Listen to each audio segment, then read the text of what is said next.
The fluorescent lights hummed their endless mechanical song above Mercy General Hospital in Houston, that particular frequency that makes your teeth ache if you listen too long.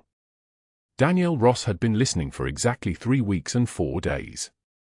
She knew the sound the way a sailor knows the ocean, not because she loved it, but because survival meant understanding everything around you. The antiseptic smell hit her first as always, that sharp chemical bite mixed with something older underneath it, something that smelled like human bodies fighting to stay alive. She breathed through her mouth as she moved through the corridors on her shift, her scrubs still crisp enough to feel new, her badge clipped to a lanyard she kept tucked close to her chest, as if she could fold herself smaller by making herself less visible. The nurse's station sat like the bridge of a ship, all banks of monitors and rolling chairs and towers of patient files stacked in wire racks.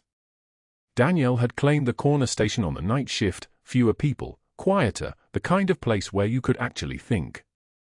She was 3 hours into her 12-hour rotation when she pulled the first chart, her pen steady in her right hand as she began her methodical review. Name. Date of admission. Diagnoses.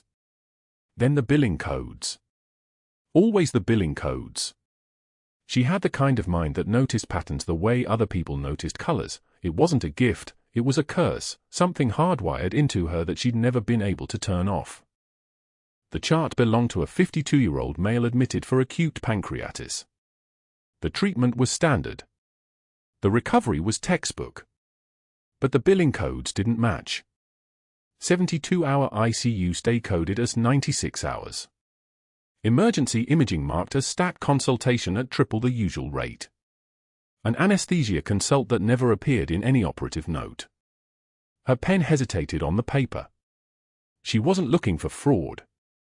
She was just reviewing charts the way she was supposed to, cross-referencing, making sure the documentation aligned with what the patient actually received. But this was a gap. A discrepancy. The kind of thing that made her instinct prickle at the base of her skull like distant radar contact. She flipped to the next chart. Same patient. Different doctor. There it was again. The same pattern, slightly adjusted, like someone had learned to vary their technique. Her fingers moved to the filing system, muscle memory from a different life taking over as she began pulling additional charts from the past 6 months, spreading them across the desk in a grid that only made sense to her. The patterns were there if you looked. If you knew how to see them. If you'd spent years in high-stress environments where one small mistake meant people died, you learned to notice everything. Every discrepancy. Every gap. Every lie. Dr. Marcus Hargrove chose that moment to enter the nurse's station. He moved through the space the way certain men moved through the world, like he owned it, or expected to, or had never considered that he might not. He was in his late 50s, expensive watch on his wrist, the kind of watch that cost more than Danielle made in 2 months. His white coat was monogrammed. His shoes were leather that had been polished to a mirror finish. He carried himself with the specific kind of confidence that came from never being questioned, from knowing that every door would open, every conversation would bend toward his preference, every person in the hospital existed in some hierarchy with him at the top. He glanced at the charts spread across her desk. Danielle had already begun gathering them, stacking them into neat piles, her movement smooth and practiced. She didn't look up.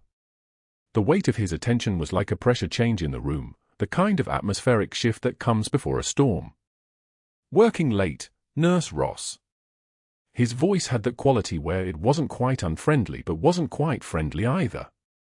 It was a voice that made you aware you were being assessed. His eyes moved from the charts to her hands, then to her face. She could see the moment his expression shifted, not much, barely a flicker, but she'd been trained to read micro-expressions the way civilians read street signs. She'd seen it before. Men noticing her competence. Men realizing that competence was a problem. Standard review, she said. Her voice was quiet, even. She kept her eyes on the task of organizing the files. Comparing billing codes with treatment notes. Thorough. He said it the way someone might say a word in a language they didn't quite speak fluently. That's very thorough of you. She felt his gaze linger on her face. On the thin scar that ran along her left temple, partially hidden by her hair. On her hands, which were still steady even under observation. On the lanyard around her neck, pulled up tight. She'd learned long ago that eye contact with people like him was a form of submission or defiance, neither of which she could afford. So she didn't give either.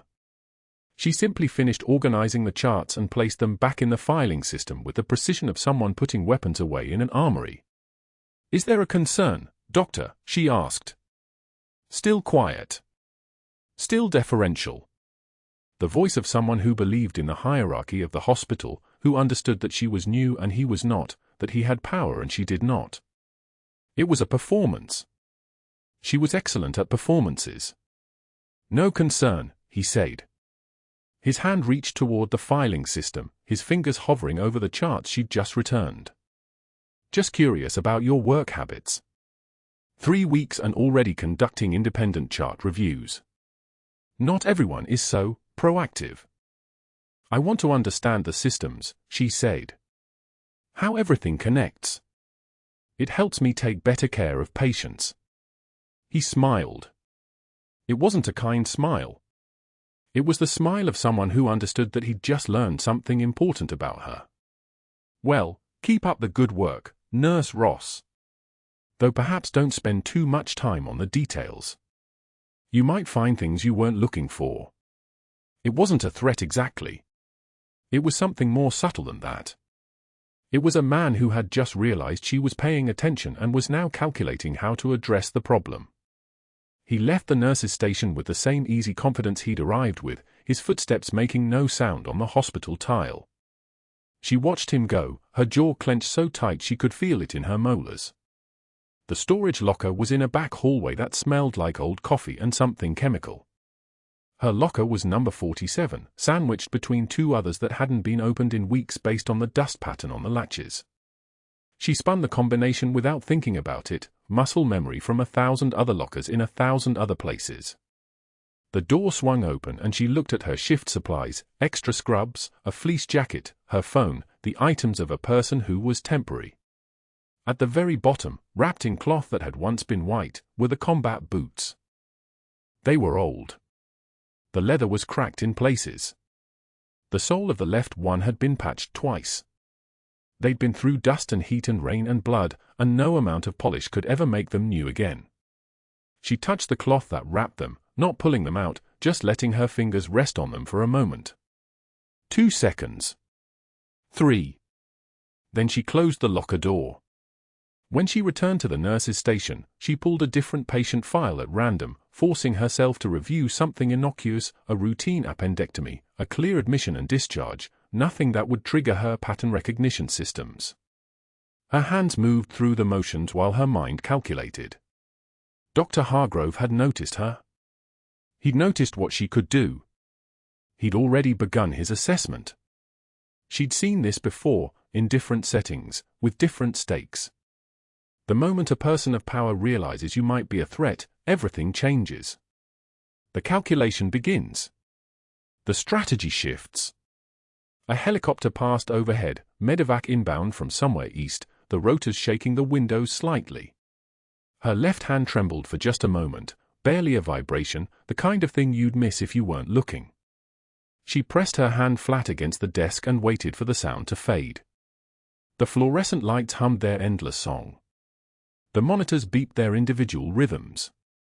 The hospital breathed around her, indifferent to the small calculation that had just shifted in the corner of the nurse's station. She was 3 weeks into her new life as a nurse at Mercy General. Already, she could feel the ground beneath her beginning to move. The cafeteria at Mercy General fell silent at exactly 12:27 p.m. on a Thursday when Dr. Hargrove decided to make his point. He sat at the long physician's table, surrounded by residents and attending doctors still working through their salads and sandwiches, and his voice carried across the room with the precision of someone accustomed to being obeyed. Danielle stood in the lunch line with her tray, a simple turkey sandwich, apple slices, water, when she heard him. "Gentlemen, I'm making a wager." He leaned back in his chair, smile like a predator showing teeth. "The new girl doesn't last a week. Any takers?" Laughter rippled through the table. One of the cardiologists raised his hand. I'll take that bet. I give her 2 weeks. Danielle felt the weight of their eyes on her back. She didn't turn around. She simply moved toward the end of the cafeteria where the newer staff usually sat, her tray steady in her hands, her breathing unchanged. 3 weeks at Mercy General had taught her the rhythm of hospitals, the hierarchy, the rituals, the pecking order. She understood where she stood in this ecosystem. She was the newcomer. She was disposable. Then Dr. Hargrove stood. He walked past her table with the casual confidence of a man who had never experienced consequences. His shoulder connected with her tray, a collision that could have been accidental but wasn't. The turkey sandwich slid across the ceramic plate. The apple slices scattered like dice across the linoleum floor. The water cup toppled, spilling across her scrubs in a cold splash that made her flinch, just barely, a tightening around her eyes that lasted less than a second. "Careful, sweetheart." His voice was mild, conversational. Coordination is important in this profession. The cafeteria had gone quiet. She could feel it, that particular silence that falls when people sense something is about to happen. Danielle bent to gather the scattered papers from her tray, her movements deliberate, slow. She didn't rush. She didn't apologize. She simply collected what had been broken with the same methodical precision she used to review patient charts.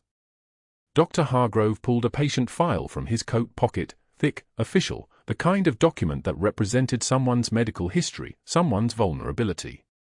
He dropped it at her feet like a man tossing scraps to an animal. The manila folder hit the floor with a hollow slap. "Pick that up, sweetheart." Danielle straightened. She took one measured breath, the kind of breath that comes from deep training, from years of learning to control what could not be controlled. The kind of breath that soldiers take before entering rooms where everything could go wrong. She was aware of every eye in the cafeteria on her. She was aware of the fluorescent lights casting harsh shadows across the linoleum. She was aware of the smell of disinfectant and the faint metallic tang of blood from the trauma unit 3 floors above. A single tear escaped. Not from fear. Not from shame. From something else, from the weight of it all, the accumulated pressure of being invisible, of being underestimated, of being 3 weeks into a career where she was pretending to be someone she wasn't. The tear tracked down her cheek without the rest of her face changing at all. Her jaw remained level. Her shoulders remained squared. She bent and gathered the patient chart. She straightened and met Dr. Hargrove's eyes directly. In that moment, something shifted in her posture, something that had been deliberately suppressed suddenly became visible, like a warrior removing a mask for exactly 3 seconds before replacing it. Her voice, when she spoke, was steady as surgical steel. "A man who fears competence usually has something to hide, doctor." The words hung in the cafeteria like a held breath. She didn't raise her voice. She didn't show anger. She simply stated a fact with the quiet certainty of someone who had witnessed far worse than this and survived it. Then she gathered her scattered lunch, placed the patient chart carefully on the nearest table, and walked away with her head held high. Her scrubs were wet. Her hands were empty. But she didn't flinch. She didn't hurry. She walked with the measured pace of someone who had nothing left to lose. Behind her, Dr. Hargrove's face darkened. He had expected tears. He had expected apologies, resignation, a broken new employee who would quit by Friday. What he saw instead was something that made his hands clench, a woman who had absorbed his blow and responded with words that cut directly at the truth he was trying to hide.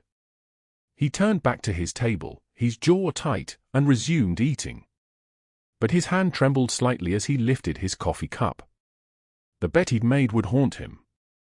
Not because he'd lose money. Because he'd miscalculated entirely. 3 hours later, during morning rounds at 3 p.m., Dr. Hargrove executed his second move. He stopped at the nurses' station where Danielle was reviewing lab results, and his voice was loud enough for every resident, every medical student, every nurse within 20 feet to hear. "Clipboard Barbie, do you need help with those big words? Or should we find you a picture book instead?" The residents laughed nervously. The residents always laughed at the attendings' jokes, even when those jokes landed poorly. Danielle didn't look up from the screen. She simply wiped the tear that had formed, not from emotion but from the physical response of being publicly humiliated, and when she finally raised her eyes to meet his, he saw something that made his stomach tighten. She wasn't broken. She was calm. "I understand every word, doctor," she said quietly. "Including malpractice." The silence that followed was different from the cafeteria silence. This was the silence of people realizing they had witnessed something they wouldn't forget. Dr. Hargrove turned away without responding. He had meant to intimidate her into quitting. Instead, he had found evidence that she knew, that she understood precisely what he was doing with the billing codes, the inflated charges, the phantom procedures that existed on paper but not in reality. She had been reviewing charts for 3 weeks. She had seen the patterns. And she had the training to understand what those patterns meant. By evening, Dr. Hargrove had made his next move. He found Danielle at the assignment board and reassigned her with a voice that carried through the unit. "Let's see if our overqualified new hire can handle the basics. Bedpan duty exclusively. All for floors." He said it like he was doing her a favor, giving her an opportunity to prove herself. What he was actually doing was removing her from patient care, removing her from access to the medical charts, removing her from the proximity to his operation. It was a strategic move, not just social cruelty. It was the second stage of her elimination, not humiliation alone, but institutional removal. Danielle absorbed the reassignment with one long breath. She responded with a voice that sounded almost gentle. "Every task serves the patient, doctor. You should try remembering that." What he didn't see was her hand moving to the pager on her belt, the small device that connected her to the hospital's emergency channel. What he didn't know was that she had photographed 3 of the fraudulent billing documents with her phone camera.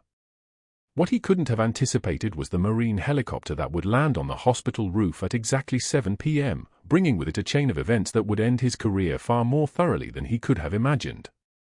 The rotor wash shook the windows throughout the hospital when the UH-60M Blackhawk descended. The sound of the rotors echoed through the corridors like distant thunder, a noise that made Danielle look up from the bedpan cart she was pushing, her entire body going rigid. Helicopter sounds meant trauma. Helicopter sounds meant combat casualties. She had heard this sound before, in different climates and under different circumstances, and her muscle memory responded before her rational mind could catch up. A page crackled across the hospital intercom.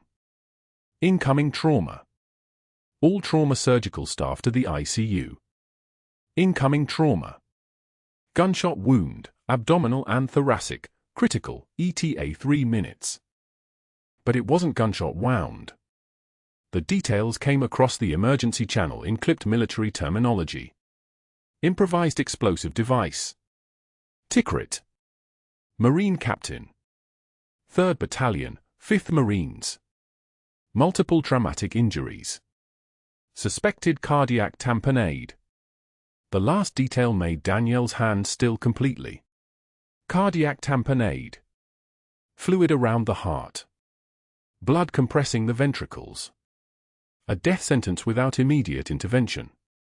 She abandoned the bedpan cart mid-corridor and moved toward the trauma bay. No one stopped her. The hospital had erupted into organized chaos, the kind of coordinated emergency response that happens when a military transport brings in a high-priority casualty. Doctors converged. Nurses assembled. Equipment was moved into position.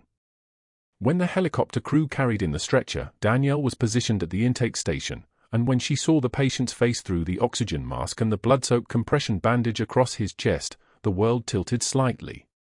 Captain James Kepler. 29 years old. Commanding officer of her son's unit. The man who had written her a letter 6 months ago saying that her boy, Marcus, was the finest Marine in his platoon. The man who had kept her son alive through 2 deployments. Now he was bleeding out on a stretcher, his vital signs flashing across the monitors in red numbers that spelled catastrophe. She moved with the team, assisting with his transfer to the trauma bay, monitoring the placement of central lines, watching as Dr. Peterson, the on-call surgeon, began his initial assessment. The monitors showed what she already knew. Distended jugular veins. Muffled heart sounds. Blood pressure dropping. Pulse rising to compensate. The clinical signs of a cardiac tamponade, a mathematical certainty that without evacuation of the pericardial fluid, the heart would arrest within the hour. "We need to get to the OR," Dr. Peterson said, his voice controlled but urgent. "Central venous pressure is rising. We're looking at approximately 30 to 40 minutes before irreversible cardiac damage." But then the surgical suite reported a complication. Another emergency, a MVA with 3 critical patients requiring immediate surgical intervention. The OR would be occupied for at least an hour. Dr. Peterson paged Dr. Hargrove, the attending cardiologist. No response. He paged again. Nothing. He contacted the hospital operator and requested emergency surgical coverage from the neighboring medical center. They would be 37 minutes out. Captain Kepler's blood pressure dropped to 68/42. Danielle stood at his bedside, monitoring the cardiac monitor, watching the waveform change in ways that meant the pericardial fluid was compressing the ventricles with increasing force. She was aware of her hands trembling, not from fear but from the weight of what was about to happen. She was aware of the helicopter passing outside the window, a reminder of the world beyond this hospital where her son was deployed, where this man was supposed to be keeping him alive, where death happened in seconds and nobody got a second chance. She made a decision. She gathered the necessary equipment with movements that felt separate from her conscious mind. A 14-gauge angiocath needle. Sterile saline. The ultrasound machine to visualize the exact location of the fluid collection. Her training, not as a nurse, but as someone who had served as a combat medic, who had learned to perform emergency procedures in burning vehicles and desert triage tents, took over completely. Her hand stopped trembling the moment she knew what she was going to do. She positioned the needle over the 5th intercostal space, at the midclavicular line, exactly where the cardiac tamponade protocol said to place it. She didn't call for authorization. She didn't wait for permission. She simply acted with the authority of someone who had already made peace with the consequences. The needle penetrated the pericardial sac.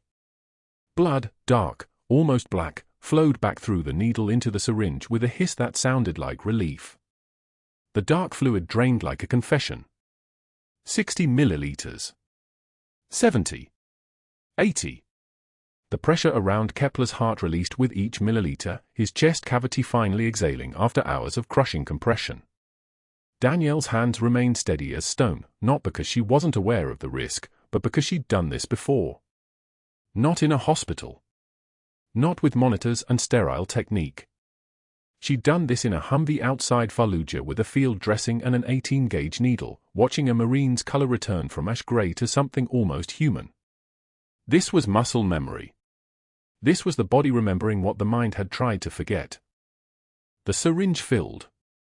Dark blood mixed with serosanguineous fluid, the physical evidence of internal bleeding, of trauma, of a body breaking down in increments measurable in milliliters.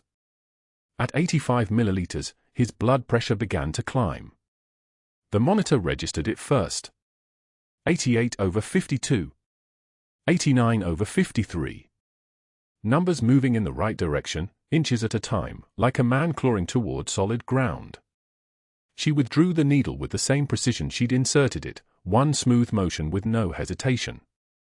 The pericardial sac sealed. His heart continued its work, imperfect, still struggling, but freed from the hydraulic pressure that had been squeezing it like a fist. Sinus rhythm held steady. Not perfect. Not yet. But alive.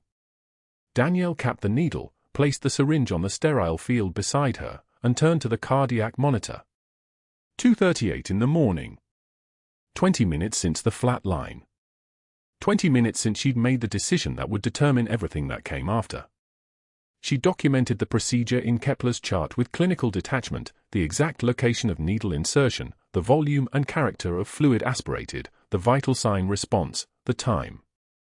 Every detail recorded in the language of medicine, the language that protected her.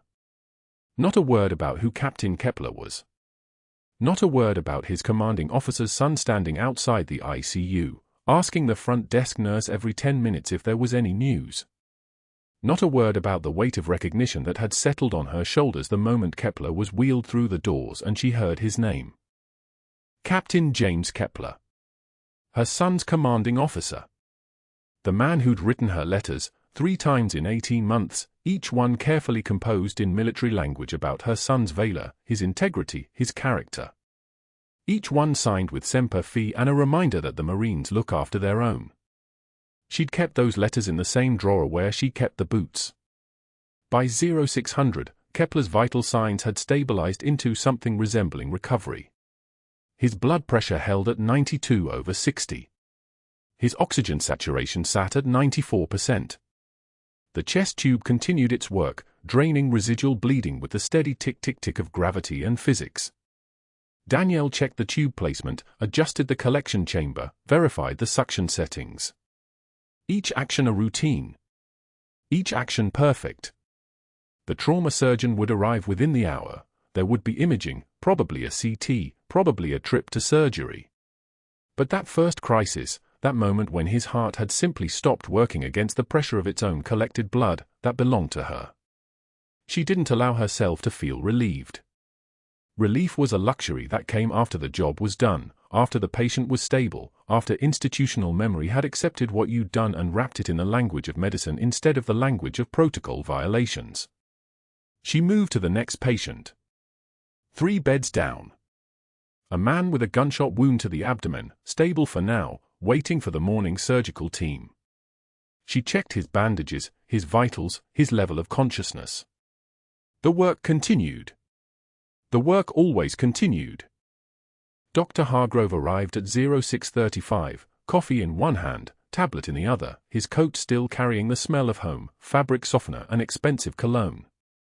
He did morning rounds the way he did everything, with the confidence of a man who'd never been told no.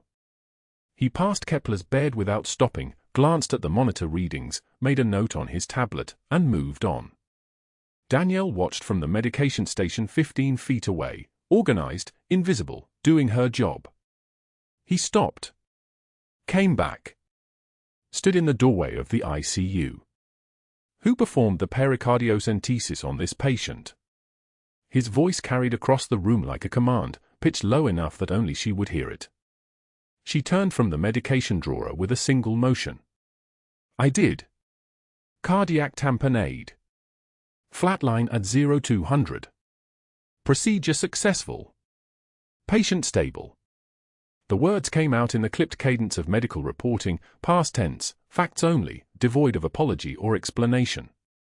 She met his eyes for exactly 1 second, then returned to the medication she'd been organizing. Lisinopril. Atorvastatin. Metoprolol. The routine work of the routine nurse. She heard him exhale. Not in relief. In calculation.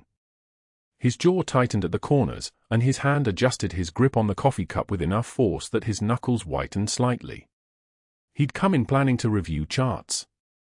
Instead, he'd found a gift. I'll need your documentation, he said. Complete file. Already in the chart. 0206 hours. All details recorded. Procedure approval from the attending physician. The silence that followed lasted 3 seconds. Just 3. But in those 3 seconds, Danielle heard every possibility. Every consequence. Every path that had just branched away from the one she'd been walking. No attending present, she said. Patient flatlined. Intervention indicated. Dr. Hargrove nodded, not as though he understood, but as though something had been confirmed. Some suspicion verified. Some strategy suddenly made viable. He took a long drink of his coffee, the gesture almost contemptuous in its deliberation, and turned away. Rounds are complete. Excellent work on the triage, he said, but the words were hollow, ceremonial. They meant nothing. They were the kind of thing you said when you already had your answer. Danielle returned to the medications. She didn't watch him leave. She didn't need to. She could feel it, the shift in the institutional atmosphere, the way information moves through a hospital faster than any alarm. A nurse performing an invasive procedure without authorization. A patient who probably should have been dead by morning. A choice that saved a life but violated every protocol written to protect the institution from liability. By 07:30, the first phone call had already been made. Dr. Hargrove sat in his office with the door closed, the hospital quiet around him in that temporary way that hospitals experience just before the daytime staff arrives and everything accelerates. He'd reviewed Danielle's chart notes 3 times. Clinical, precise, accurate, the work of someone who knew exactly what she was doing. And that was the problem. Competence couldn't be argued with. It couldn't be spun into recklessness if the procedure itself was textbook perfect. But the protocol violation could. The unauthorized nature of it could. The question of credentials could be raised, just softly enough to sound professional. He made his first call at 07:41 to the hospital board chairman. Just a brief conversation. Concerned. Professional. I want to make sure I'm not overreacting, but we may have had an unauthorized procedure in the ICU last night. Minor, thankfully, and the patient stable, but we should probably have someone look into the nurse's credentials and whether she's received appropriate training. Not an accusation. A question. The kind of question that sounds innocent until it starts making phone calls of its own. His second call went to an investigator, a man named Marcus who specialized in personnel issues, a man who'd been useful before in situations that required discretion. I need a background check on someone. Nothing official yet. Just preliminary. Nursing staff, probably legitimate credentials, but I'd like to know if there are any gaps. Any periods unaccounted for. That kind of thing. His third call was to the hospital's legal counsel, a woman named Sarah Chen who'd never met a liability she didn't want to preempt. I may be bringing you a situation. Just want to give you a heads up. We had a nurse perform an invasive procedure outside her scope without attending supervision. Patient's fine, but we need to make sure our liability position is clear. None of these conversations lasted more than 5 minutes. None of them mentioned Danielle by name initially. They were the conversations of a man who understood how institutions protected themselves, how information could be weaponized through channels that had nothing to do with honesty and everything to do with procedure. By 0900, Danielle had been working for 3 straight hours. Her shift extended because the ICU was understaffed and Kepler required continuous monitoring. She'd placed 2 new full lines, managed medication administration for 5 patients, coordinated with the orthopedic surgeon about another admit, and documented everything with the meticulous attention that had always been her standard. No mistakes. No shortcuts. No deviation from the protocols. That was when she was called to the administrative office. Not paged overhead, which would have announced her absence to the entire unit. Not called casually by Dr. Hargrove, which might have seemed routine. Instead, a message from Human Resources through the charge nurse, Danielle, they need to see you in the administrative office. 3rd floor, conference room B. The walk from the ICU to the elevator was exactly 87 seconds. She counted them. Elevator ride was 42 seconds. The hallway to the 3rd floor administrative wing was another 60 seconds. 209 seconds total, and in that span of time, she could feel her body shifting into a different mode. Not the mode of the ICU nurse. The mode of something else. Something that recognized threat and prepared for what came next. Conference room B had glass walls and a long table and 3 people sitting on one side. Dr. Hargrove. The hospital board chairman, whose name was Reynolds. And a woman from Human Resources, whose name tag read Martinez but whose expression suggested she'd rather be anywhere else in the world. Please have a seat, Reynolds said. Not unkindly. Just formally. Danielle sat across from them, her hands folded on the table, her spine straight, her breathing measured. The posture of someone who had nothing to hide because she wasn't hiding anything. The posture of someone who had also learned, a very long time ago, how to wait out authority. Reynolds opened a folder. We're reviewing an incident from last night. ICU. A patient, Captain Kepler, presented with cardiac tamponade. You performed a pericardiocentesis. Correct, Danielle said. Patient was flat-lined. Intervention was indicated. Without attending physician supervision, Dr. Hargrove added. That's a significant deviation from protocol.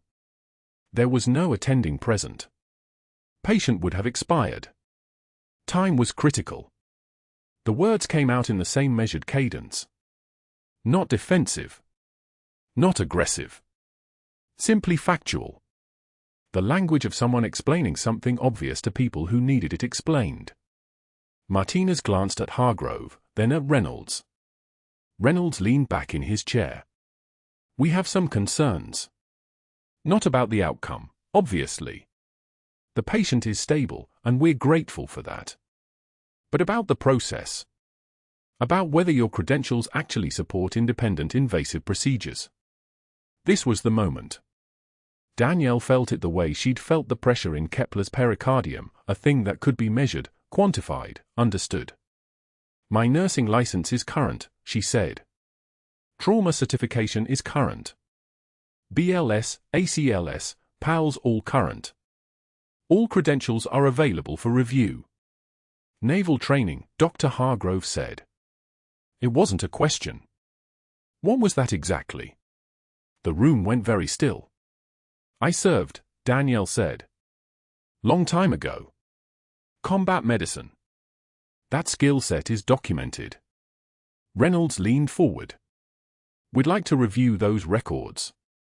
When you left your previous position.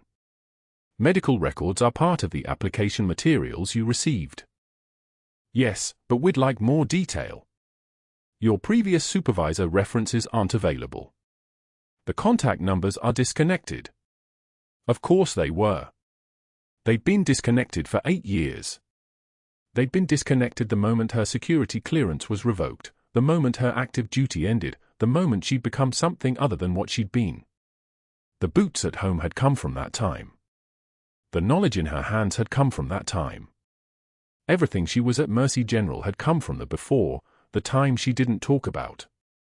My credentials are legitimate, Danielle said. All of them. We're not questioning that, Reynolds said, but his face suggested otherwise. His tone suggested otherwise. But we do want to make sure you're not overextending yourself. That you understand the distinction between what you're trained to do and what institutional protocol allows you to do. There's a reason we have these procedures, Danielle. They protect patients. They protect the hospital. And they protect you. Understood, she said. We're going to place you on administrative leave pending investigation, Martinez said, reading from a document in front of her. Effective immediately. We'll need your badge and credentials. You'll be contacted when we're ready to proceed with the next steps.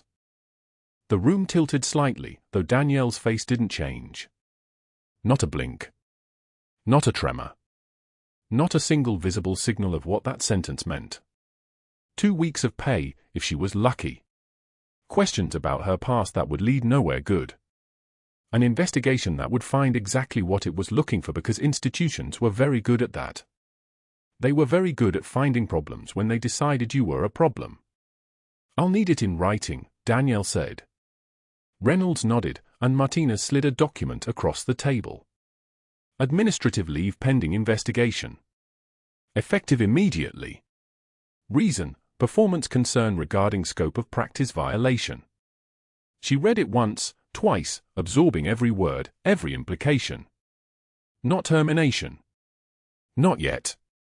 But the foundations were being laid for something larger, something that would require more than one meeting to dismantle. Is there anything you want to say? Reynolds asked. The tone was almost gentle. Almost like he actually wanted her to defend herself. Danielle looked at each of them in turn. Dr. Hargrove, who understood now that he'd found his opening. Reynolds, who was simply doing what administrators did when problems presented themselves. Martinez, who was just trying to follow the procedures that kept everything orderly and manageable. The patient stable, Danielle said. That's what matters. She stood. They didn't try to stop her. She placed her badge on the table, the badge with her photo and name and the credentials she'd earned through years of work that these 3 men and women would never fully understand. Then she walked out of the conference room, down the hallway, toward the elevator, her uniform suddenly feeling like a costume for a role she was no longer allowed to play. By 11 in the morning, she was no longer a nurse at Mercy General. By 11 in the morning, security had already boxed her belongings. They worked fast when the hospital board moved against you. The cardboard container sat on her locker bench like a coffin for her career, her stethoscope coiled at the bottom, the rubber tubing cracked from 3 weeks of use, beside a photograph in a plastic frame. Her late husband, Marcus, in dress blues. That was all she'd kept on the locker shelf. That, and the combat boots wrapped in cloth at the bottom of the box. Dr. Hargrove had spent the pre-dawn hours making strategic calls. Not threats. Not even raised voices. Just a man activating the network of favors he'd cultivated over 23 years at Mercy General. The board chairman received an anonymous email at 03 for 7 hours. The hospital's compliance officer got a call from someone who wouldn't identify themselves. The state medical board received a faxed report questioning whether a nurse with an unknown background should have independent access to critical patients. By dawn, the machinery was grinding. The investigators arrived at 0830, 2 of them in navy blazers that didn't quite fit, credentials hanging from their necks like permission slips. They knew nothing about cardiac tamponade or the difference between protocol violation and life-saving necessity. They knew only that someone had made a procedure call without documented physician approval. They asked her the same questions 4 times each, watching for inconsistencies. Danielle answered with the precision of someone who'd testified before military courts. Every detail exact. Every timeline accounted for. They left unconvinced and convinced simultaneously, convinced she'd done something unauthorized, unconvinced of her guilt. By 10, Dr. Hargrove's references call had landed. Her old preceptor from her civilian training received a call from someone claiming to be from Mercy General's HR department. We're just following up on Danielle Ross's background check. A few colleagues have raised concerns about her judgment under pressure. Did you notice any instability during her training? The preceptor had said no. But the call had planted the seed. That was all these calls ever did. Plant seeds of doubt. Let them grow in the silence. The administrative suspension meeting happened at 10:13 a.m. in a glass conference room on the 4th floor. The hospital administrator sat across from her with a folder containing everything. The investigator's preliminary report. The anonymous emails. Printed screenshots of policies she'd never technically violated but had aggressively skirted. There were 7 people in the room, though only 2 of them looked at her. The rest looked at their notepads or their laps or the window behind her head. Ms. Ross, the administrator began, and Danielle noted the title change from nurse to Ms., the subtle demotion. We're placing you on immediate administrative suspension pending a full investigation into the unauthorized pericardiocentesis procedure performed on Captain Kepler at approximately 0200 hours.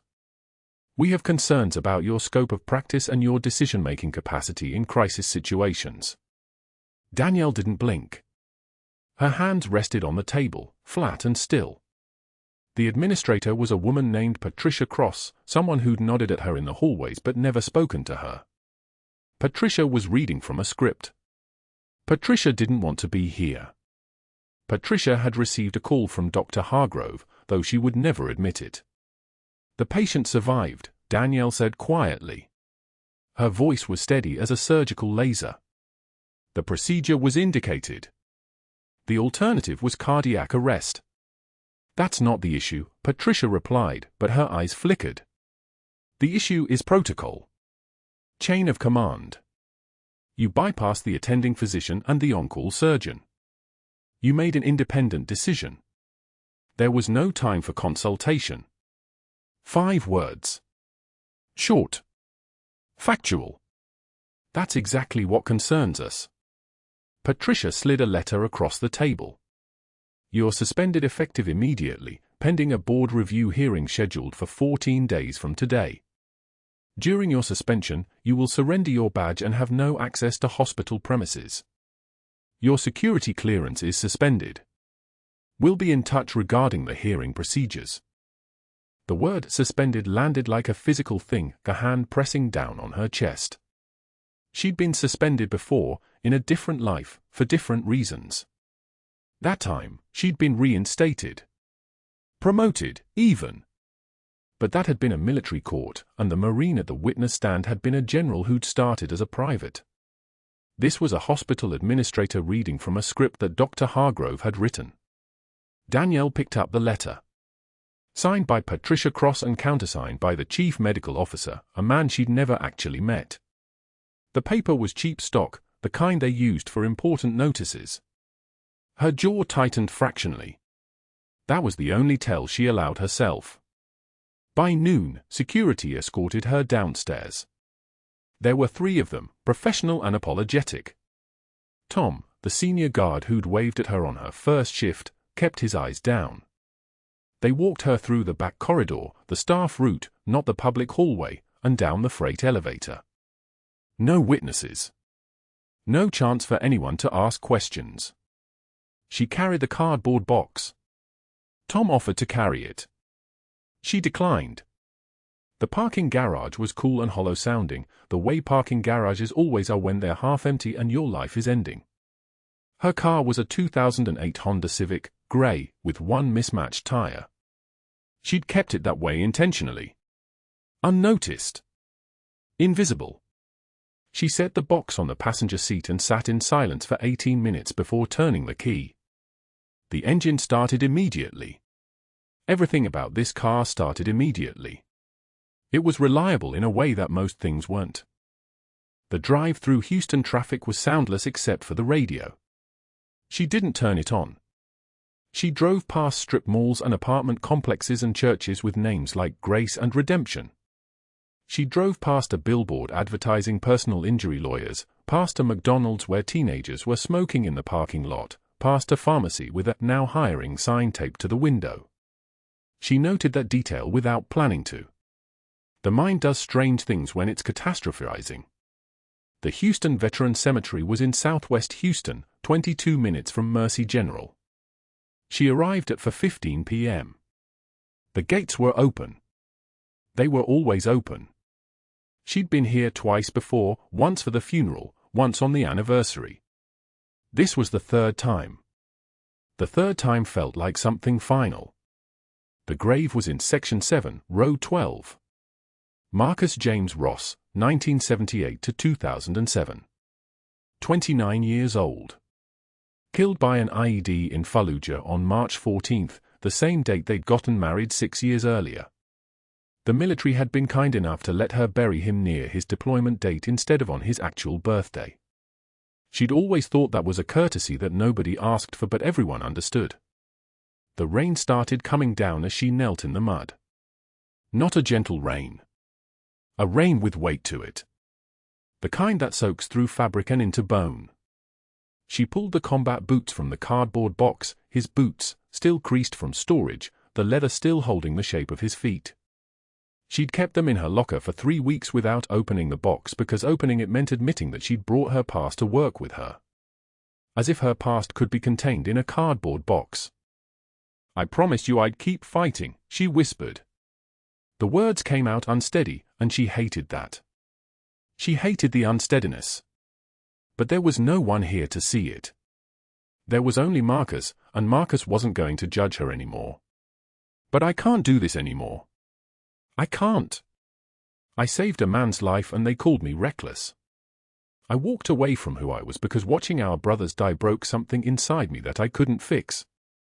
And now I'm nothing." The rain hammered against her face. Her hand shook as she placed the boots on the grass beside the headstone. Not on top of it. That would have been disrespectful, somehow, though she couldn't articulate why. "I don't know how to be Senior Chief Ross anymore," she continued. "I don't know how to be anyone. I was trying so hard to be invisible. I was trying so hard to be safe. And I still failed. Everyone still found out. Everyone still wanted something from me I couldn't give them." She stayed there until dark. Until the cemetery gates closed and the groundskeeper locked the perimeter. Until her jeans were soaked through and her fingers had gone numb. A family walked past at one point, a father and a daughter placing flowers on a grave 2 rows over. They didn't look at her. People at cemeteries learned not to look at each other. By 8 that evening, she was scanning inventory at a pharmacy on Richmond Avenue. The job listing had appeared in her email at 3:27 p.m., forwarded by a temp agency. Immediate opening. Night shift. Stock and inventory. No experience necessary. She'd walked in at 5:15 p.m. and been hired by a manager named Derek who didn't ask her anything except her availability. She could start tonight. The pay was $12.85 per hour. She'd made $38.50 an hour as a nurse. The pharmacy was quiet at night. There were 3 other staff members, Derek, a pharmacist who never looked up from his computer, and a cashier named Simone who'd worked there for 4 years and was studying to be a vet tech. Nobody asked questions. Nobody wanted to know her story.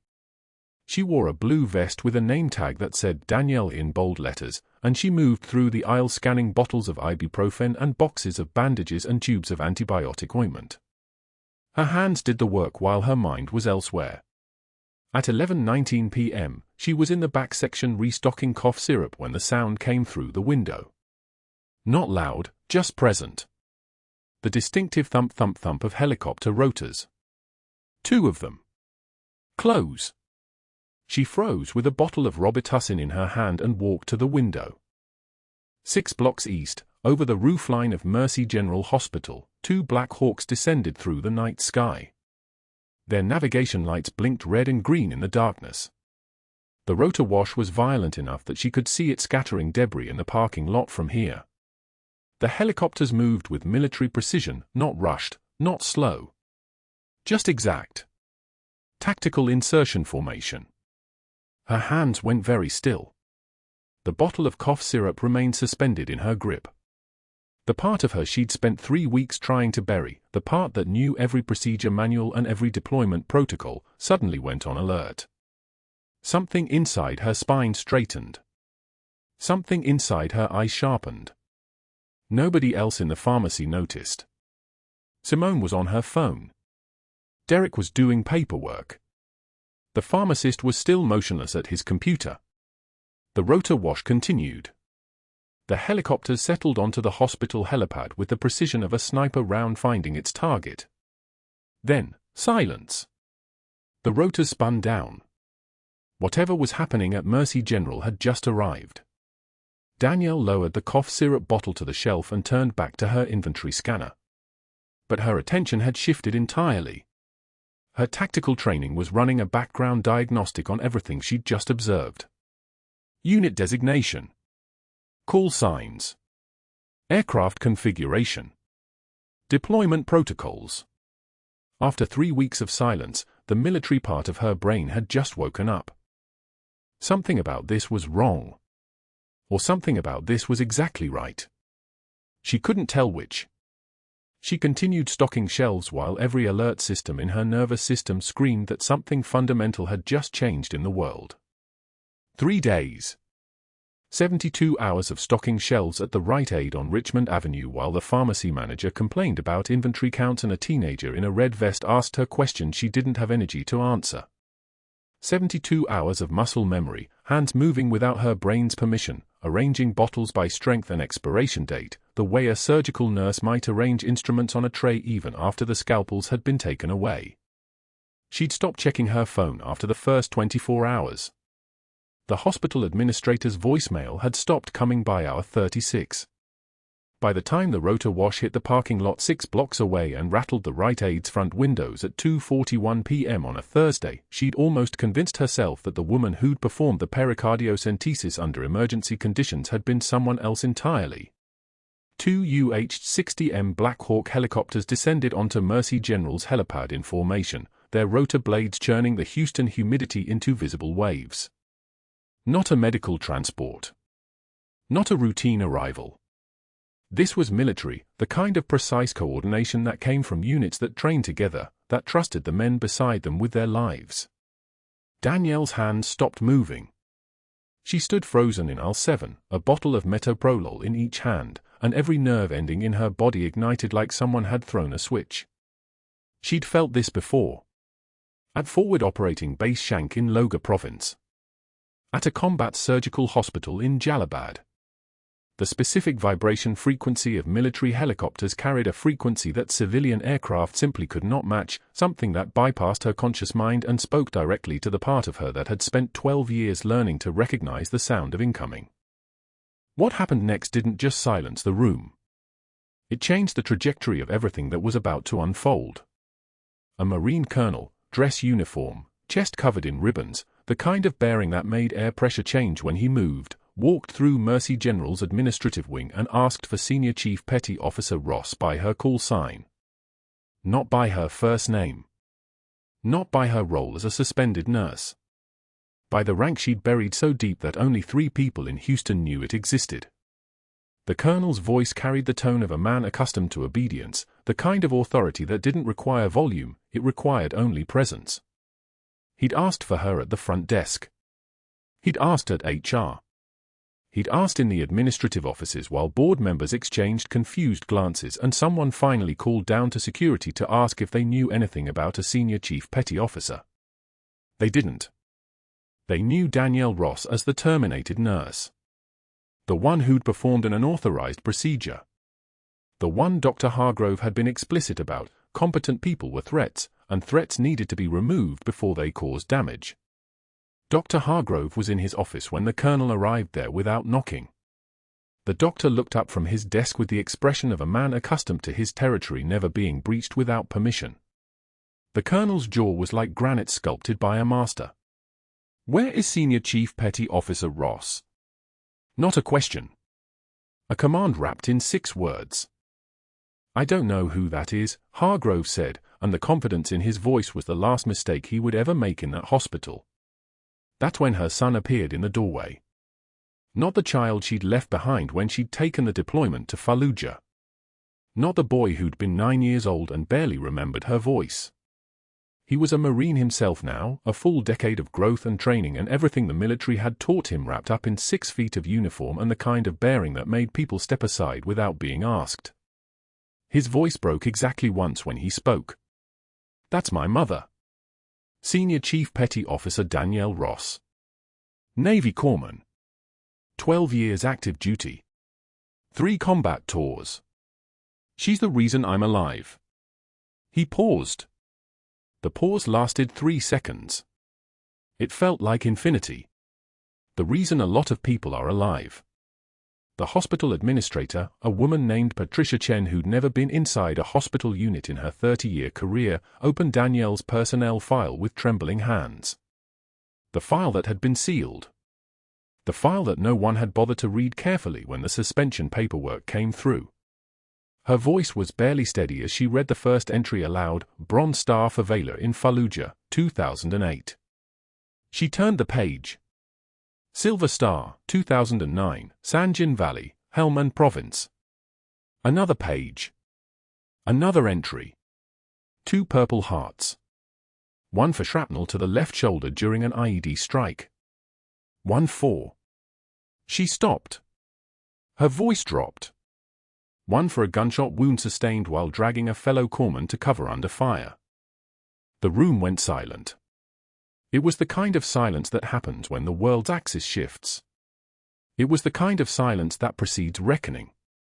A SEAL team leader stepped forward, a man whose frame suggested he'd been assembled from reinforced concrete and precision, and his voice carried the weight of someone who'd stood on foreign soil and watched others die. Senior Chief Ross pulled 11 men from a burning Humvee under sustained enemy fire. Jolin District, 2008. AK-47s, machine gun positions, the whole tactical nightmare. She moved like something that couldn't be killed, like she was already dead and it didn't matter anymore. He steadied himself. "She's the reason half my unit came home.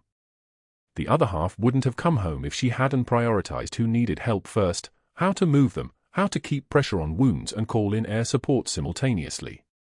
He looked directly at Dr. Hargrove. "I've worked with a lot of people in my life. Senior Chief Ross moves like apex predators move, with absolute precision and zero wasted motion. You just tried to fire her. You. An FBI agent stepped forward. Badge. Tablet. The kind of expression that suggested she'd seen this exact dynamic play out in 3 different contexts and was prepared for exactly nothing about this particular situation. While investigating Senior Chief Ross's credentials at Dr. Hargrove's request, we cross-referenced her hospital work with her patient outcomes. She turned the tablet toward the room. Numbers filled the screen. O2 saturation recovery times, stabilization metrics, survival rates. All of them exceptional. All of them documented. Then we reviewed Dr. Hargrove's billing records. 47 false procedure codes. Elevated charge amounts for procedures that never occurred. Transfers to an offshore account in the Cayman Islands totaling $842,000 over 18 months. She looked at Hargrove directly. Senior Chief Ross's chart reviews were flagging your fraud scheme. Her suspension wasn't about patient safety. It was about silencing a witness. Dr. Hargrove's face drained of color like someone had opened a valve. His mouth moved. No sound emerged. The board chairman, a retired naval officer who understood exactly what was happening and why, simply raised a hand. One motion. You will say nothing. Not one word. Not without your attorneys present. Security will escort you from the building. The same security guard who'd placed Danielle's cardboard box of belongings on the cart 3 days ago now placed an identical box on Dr. Hargrove's desk. The guard's voice was cold as surgical steel. I believe you know the way out, sir. Hargrove stood. He reached for his jacket. His hands were shaking in a way that made clear the trembling wasn't coming from fear, it was coming from the specific physiological response of a man watching the architecture of his entire life collapse in real time. Security escorted him from the building as staff watched in silence. No one spoke. No one celebrated. There was no satisfaction in watching a man's career disintegrate, even when that career had been built on fraud and deliberate cruelty. There was just the sound of his footsteps disappearing down the hallway, and then nothing. But finding Danielle Ross wasn't difficult for people with military resources. The colonel and her son drove to the Rite Aid on Richmond Avenue and found her exactly where her shift schedule indicated she'd be stocking shelves in aisle 3, wearing a blue vest with a name tag that said Danielle, blue vest and a name tag that erased every credential she'd ever earned. Her son crossed the aisle in 4 strides and embraced her so fiercely that the bottles of antihypertensive medication nearly fell from her hands.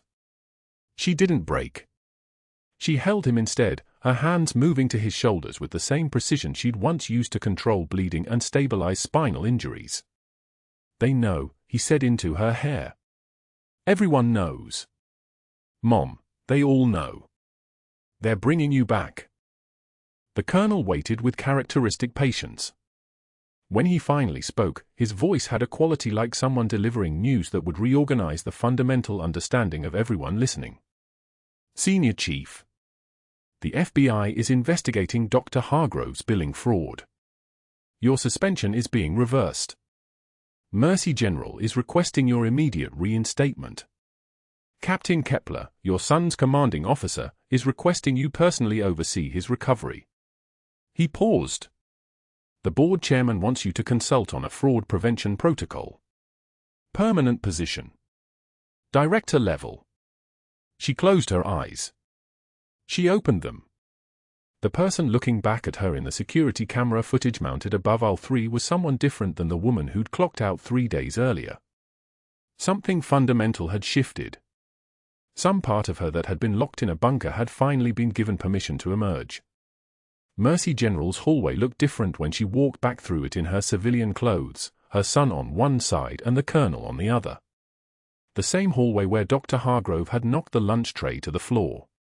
The same tiles where she'd picked up papers with her hands steady as surgical steel. Staff stopped what they were doing. They watched her pass. Word travels fast in hospitals, word travels at the speed of fear and vindication combined.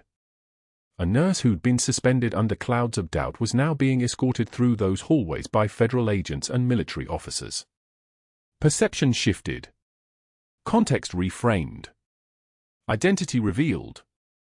Captain Kepler was recovering in ICU, his chest wrapped with surgical dressing, the cardiac monitor beside his bed showing the steady rhythm of a heart that had almost stopped beating and been restored by hands that refused to accept failure. When he saw her, he attempted to stand. She crossed to his bed and placed a hand on his shoulder. "Stay down, sir." His voice came out rough from the breathing tube they'd removed that morning. "Senior Chief. You saved my life. The doctors told me. You performed the procedure. You made the call." She didn't respond. She just checked his incision, confirmed the fall was patent, verified the monitor reading, and nodded. Protocol. Professionalism. The same discipline she'd maintained through 12 years of combat and 3 years of hiding. The board chairman offered her reinstatement. Full back pay. An apology that included the hospital's acknowledgement that her suspension had been orchestrated without proper investigation. When she accepted, she added one condition, the only negotiation point she'd raise in the entire conversation: no special treatment. "I'm a nurse. Let me do my job." The chairman smiled. For the first time since the discovery of Hargrove's fraud, someone smiled like a burden had lifted. "Senior Chief, that's exactly what you've been doing all along." The investigation into Dr. Hargrove accelerated from there. Forensic accountants traced every offshore transfer. Federal prosecutors filed charges for wire fraud and systematic insurance fraud. His medical license was suspended pending trial. A person watching this collapse from the outside might have felt something resembling pity. Danielle didn't permit herself that luxury. She returned to Mercy General as the Director of Emergency Nursing and spent 6 months restructuring their financial oversight protocols, implementing the kind of systematic audit procedures that had initially flagged Hargrove's scheme. 6 months later, someone spotted Dr. Hargrove teaching CPR certification classes at a Houston community college for minimum wage. His medical career had evaporated. His future contained nothing but trial dates and potential incarceration. The wage difference between his former position and his current one exceeded $200,000 annually. The fall was absolute. But that wasn't where Danielle's story concluded. The dedication ceremony for the new trauma wing at Mercy General unfolded on a September afternoon with military precision. The space had been named the Captain James Kepler Emergency Medicine Center, funded partially by veteran community donations and partially by Mercy General's commitment to excellence. State-of-the-art equipment. Trauma bays designed to accommodate simultaneous multiple casualties. A facility that would serve the medical needs of Houston's population with capability that hadn't existed before. Danielle stood in full dress uniform. Navy dress blues. Her ribbons displayed properly. Her purple hearts earned through suffering.